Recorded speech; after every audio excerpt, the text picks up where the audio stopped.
ಹಂಸನ ಜೀವ ನೀ ನುಡಿಸಿ ಆಡಕ ಢಮರು ಆಗ್ಯಾವ.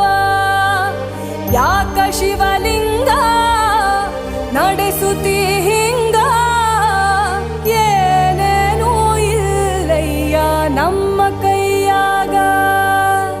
ಎಡವಿಸಿ ತಾಳ ಉರುಳಿಸಿ ದಾಳ ನಡೆಸಿದಿ